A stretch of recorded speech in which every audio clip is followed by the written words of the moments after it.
After the final whistle, the footballers, the ex-players, and the analysts were absolutely ruthless. And what they did next might genuinely surprise you. Because after weeks of talk about a rigged tournament and a referee supposedly sitting in Argentina's pocket, you'd have bet the house that England's heartbreak would trigger 1,000 furious videos aimed squarely at FIFA. Instead, something much rarer happened. The biggest names in the game watched the same match, reached the same verdict, and laid the truth out in the open for everyone to see. England threw this one away themselves. And the man they all pointed at wasn't wearing a referee's badge. He was standing in the England dugout. So let's go through exactly what they said once the dust settled, because the consensus is genuinely damning. Quick reminder of how we got here. England led through Anthony Gordon in the 55th minute and were half an hour from a first World Cup final since 1966. Then Thomas Tuchel started swapping attackers for defenders.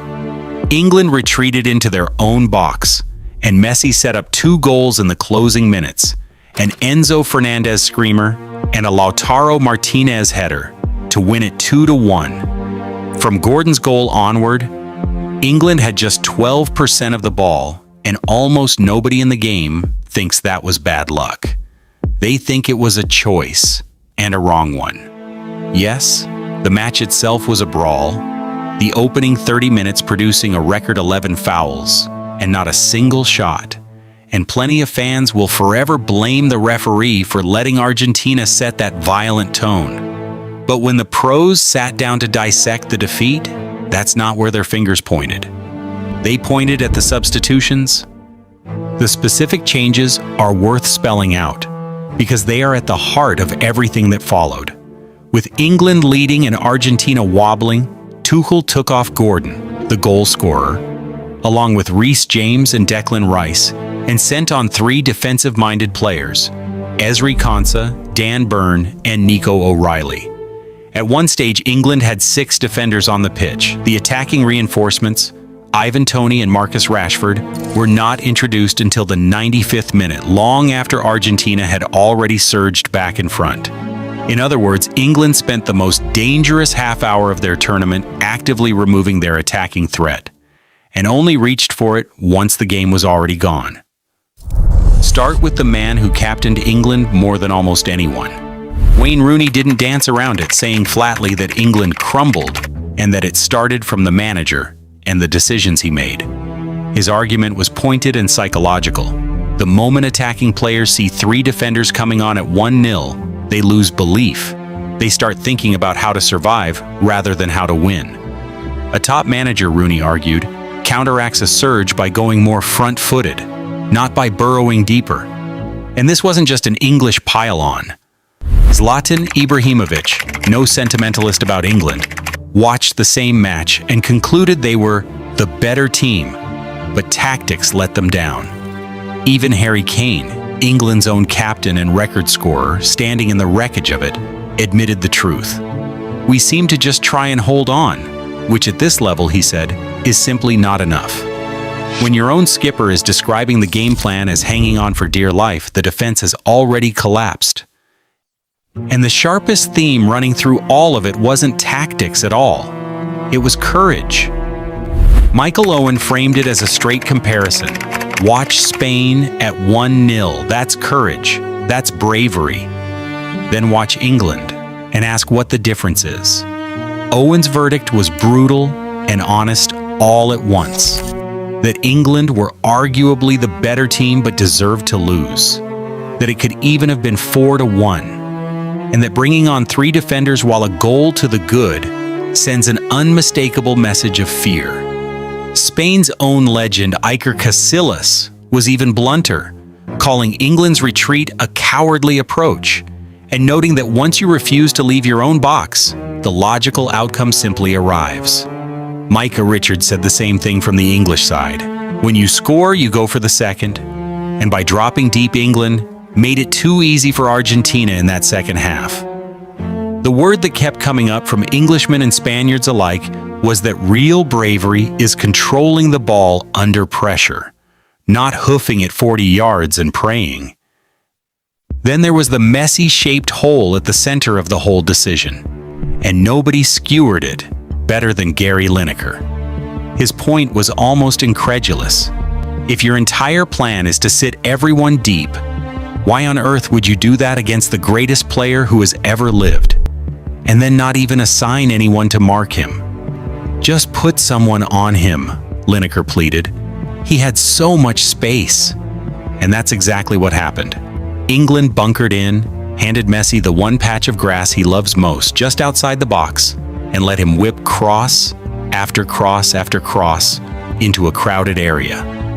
Both goals came from that space. You cannot design a plan more perfectly suited to Messi's strengths if you tried, and England handed it to him gift-wrapped. Now here's where it gets genuinely instructive, because the smartest voices didn't just say Tuchel was wrong. They explained precisely why this always fails. Thierry Henry pointed out that England had actually been about to bring Marcus Rashford on to push the game, and then Gordon scored. And Tuchel abandoned the plan and went to a back five far too early, surrendering the initiative just when England held it. Look at how the best in the club game handle a lead, the argument went. Mikel Arteta won a Premier League title, winning 14 of his games by a single goal. And he did it without ever ripping up his shape, trusting his players to keep the ball and stay a threat on the principle that if you have possession, the opponent cannot score. Tuchel did the exact opposite. And Cesc Fabregas, now a manager himself, described the psychological trap in a way every player recognizes. The instant a striker comes off for a defender, the whole team's mindset flips to, we have to sit back. You invite pressure, you invite crosses and rebounds and set pieces. And in his words, 80 to 90% of the time, it backfires. This wasn't hindsight. It's a known, documented mistake, and Tuchel walked straight into it. It wasn't all laid at Tuchel's door, in fairness. Gary Neville flagged a deeper problem, that Declan Rice, one of England's most important players, had been struggling physically the entire tournament.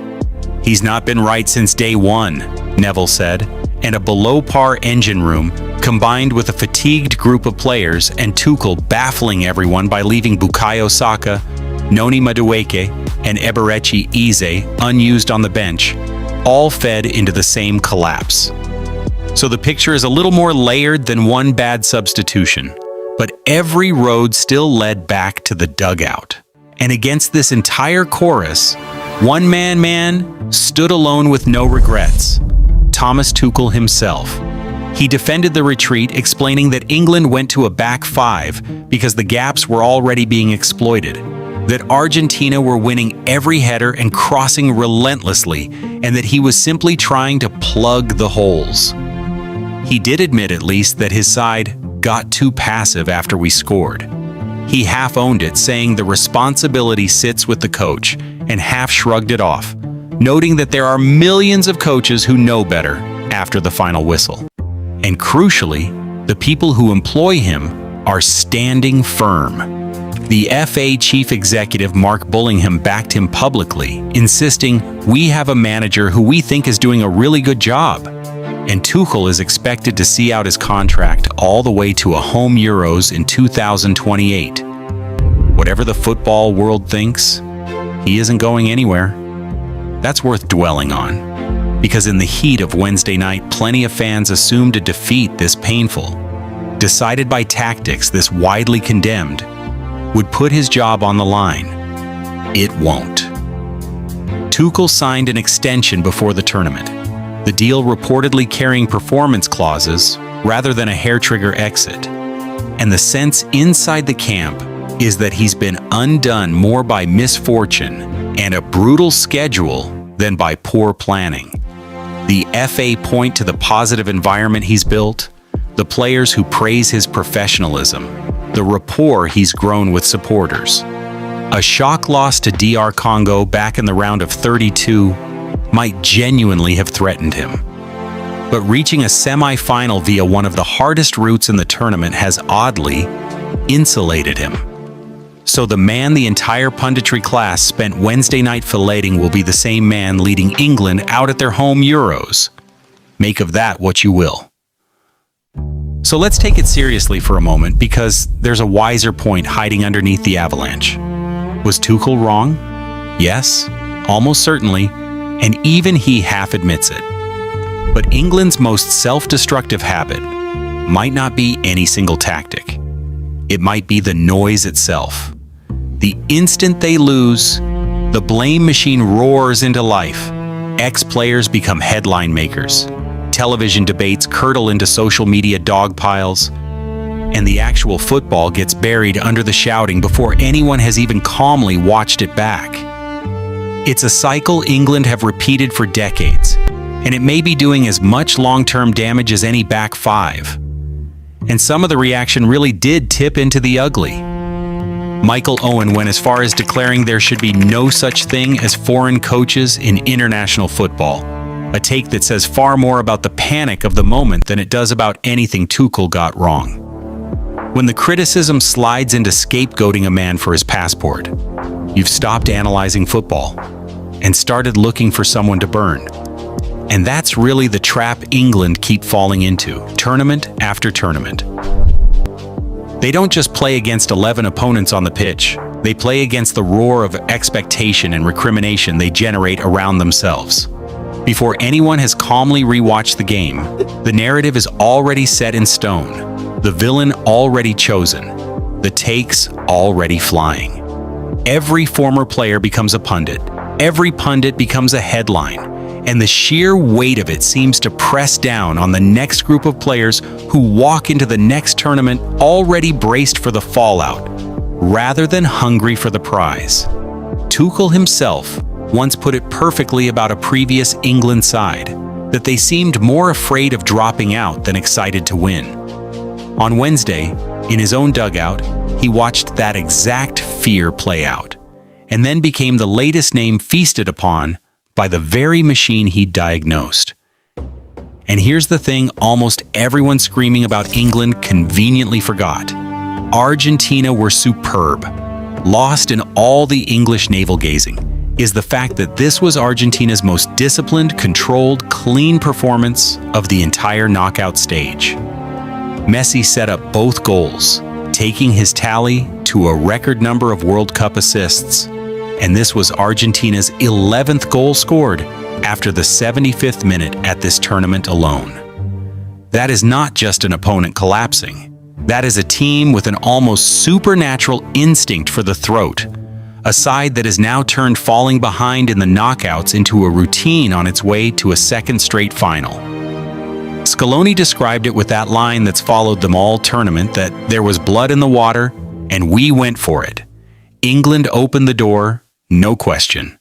But Argentina didn't stumble through it. They kicked it off its hinges with genuine, ruthless quality, and no amount of Tuchel criticism should erase that. And this wasn't a one-off, which is what makes it so frightening.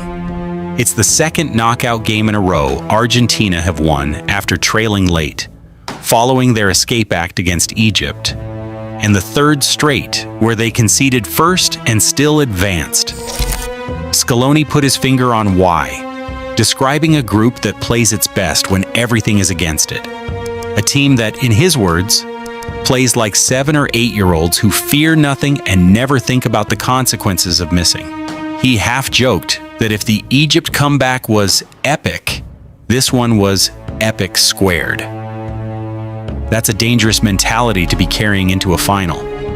Whatever help the officials may or may not have given Argentina across this tournament, the psychological steel they showed in Atlanta was entirely their own.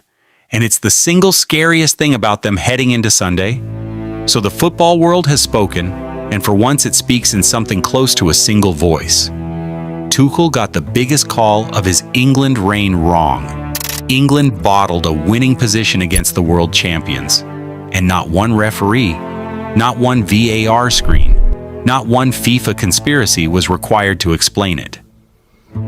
They did this to themselves. And the grim punchline is that nothing changes. Tuchel stays, the FA holds firm. the ex-pros will move on to the next controversy, and England will carry this same argument, courage versus caution, into the next tournament and probably the one after that.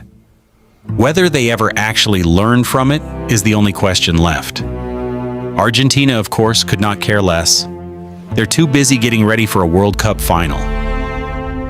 Do you think the pros are right to hammer Tuchel, or has the reaction gone completely over the top? Drop your take below and stay with me, because Argentina versus Spain on Sunday is the final we've been building toward all tournament.